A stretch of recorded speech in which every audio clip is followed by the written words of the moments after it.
नमस्कार। आज मैं दोस्तों मकर संक्रांति के दिन इस ताबीज़ को सिद्ध करने के बाद पूरे साल भर आपके जीवन में खुशियों से भरा रहेगा। अगर आप ज्ञान की प्राप्ति के लिए इधर उधर भटक रहे हैं तो मकर संक्रांति के दिन इस ताबीज़ को लिखकर आप कार्य में करते हैं तो ज्ञान की आपको लाभ होगा, ज्ञान की प्रकृति बढ़ेगी। अगर आप किसी भी बिजनेस या कारोबार में घाटा खा रहे हैं, कार्य नहीं बनता, तो मकर संक्रांति के दिन इस जंत्री को निर्माण करने के बाद ये भी दुख आपके दूर हो जाएंगे। आपको निराशा का मुंह नहीं देखना पड़ेगा। अगर किसी व्यक्ति को कामकाज नहीं मिलता, बेरोजगारी है, कहीं पर पैसा अटका हुआ है, पैसा नहीं निकलता, तो मकर संक्रांति के दिन अगर आप इस यंत्र को निर्माण कर लेते हैं तो आपका रुका हुआ काम भी चल पड़ेगा और आपके रुके हुए पैसे भी निकल आएगा। अगर आप लॉटरी, जुआ, सट्टा आप खेल रहे हैं, हार का निराशा आपको देखने को मिलता है, तो मकर संक्रांति के दिन इस यंत्र को निर्माण करने के बाद कोई भी लॉटरी या सट्टा आप अगर आप लगाते हैं तो 99% गारंटी है कि आपको सफलता मिलेगा ही मिलेगा। लेकिन इनमें भी कुछ राशियां हैं जिनको सफलता के लिए निराशा का मुंह देखना पड़ेगा या यंत्र काम नहीं करेगा, वो भी आपको बताएंगे। अगर कोई व्यक्ति लंबे समय से बीमार है, अगर उनको कोई भी दवा या दारू उनको असर नहीं करता, बीमार से पीड़ित हैं वो, तो मकर संक्रांति के दिन इस यंत्र को निर्माण करने के बाद उनका गले में धारण करने के बाद ये भी कष्ट आपके दूर हो जाएंगे। तो सोचें ये कितना बड़ा यंत्री है। ये 4 कोण का यंत्री, इसमें माता वैष्णो, महाकाली, महासरस्वती, महालक्ष्मी और साथ में भैरवनाथ और साथ में भैरव गणेश सभी इस जंत्री में निर्माण किया हुआ है, इस जंत्री में विराजमान है। तो करना क्या है, पूरा विधि विधान के साथ हम इस वीडियो में बताएंगे। आप वीडियो देखते हैं, वीडियो को लाइक नहीं करते यार, ये बहुत ही सोचने वाली बात है। आप वीडियो को उसको लाइक करते हैं जिसमें कोई पावर नहीं है, किसी में दम नहीं है। अब उस व्यक्ति को पसंद भी ज़्यादा करते हैं, लाइक भी करते हैं, सपोर्ट भी करते हैं। यूँ देखा जाए तो बेईमानों की जय जयकार है।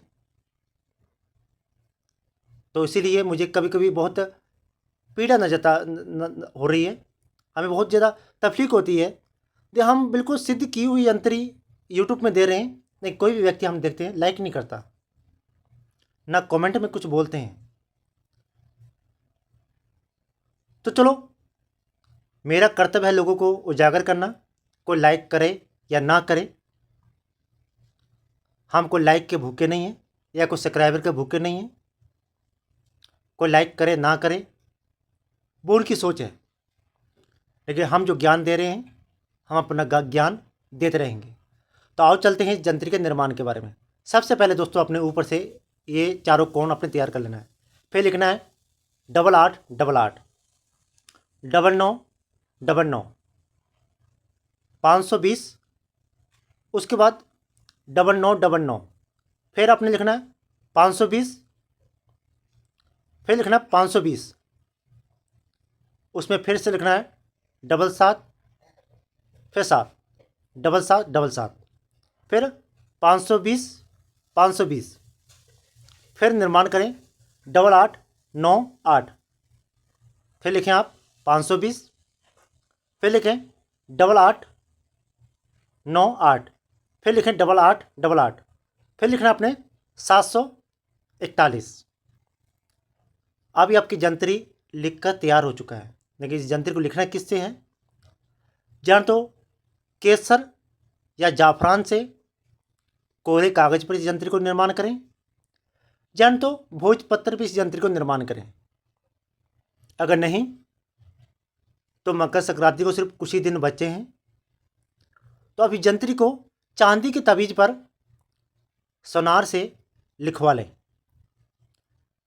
जान तो कोरे कागज पर इस जंत्री को लिख लें और आपको चांदी की ताबीज में इस ताबीज को भर लें।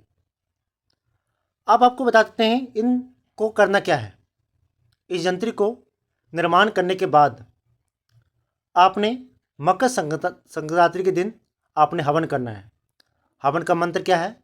ओम ह्रीं क्रीं चामुंडाय विच्चय नमः। ओम ह्रीं क्लीं चामुंडाय विच्चय नमः। ओम ह्रीं क्लीं चामुंडाय विच्चय नमः। इस मंत्र का आपने 108 हवुति अपने अग्नि पर देना है, इस जंत्री को सामने रखकर। उसके बाद मीठा हवन करने के बाद नारियल का भेंट चढ़ाएं। पूरे विधि विधान के यानी किसी ब्राह्मण से इस जंत्री को लिखवा लें, यानी तो उनसे हवन करवा लें। खुद लिख लें, हवन उससे करवा लें। नहीं तो नॉर्मल हवन से सामग्री से आप इस जंत्री को निर्माण कर सकते हैं, कोई दिक्कत वाली बात नहीं है। अब ये जंत्री आपके मकर संक्रांति के दिन हवन करने के बाद यह सिद्ध हो चुका है।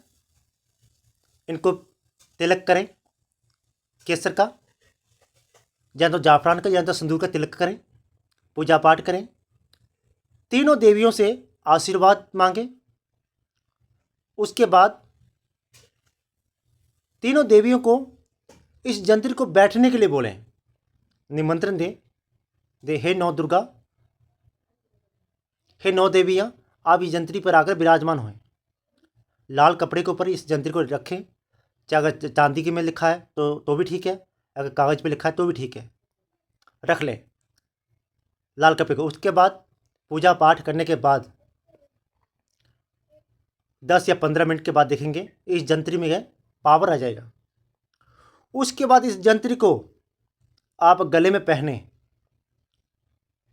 माता रानी की कसम, मुझे अपने गुरु की कसम, इस जंत्री से आपको लाभ नहीं मिला तो फिर मुझे बताना।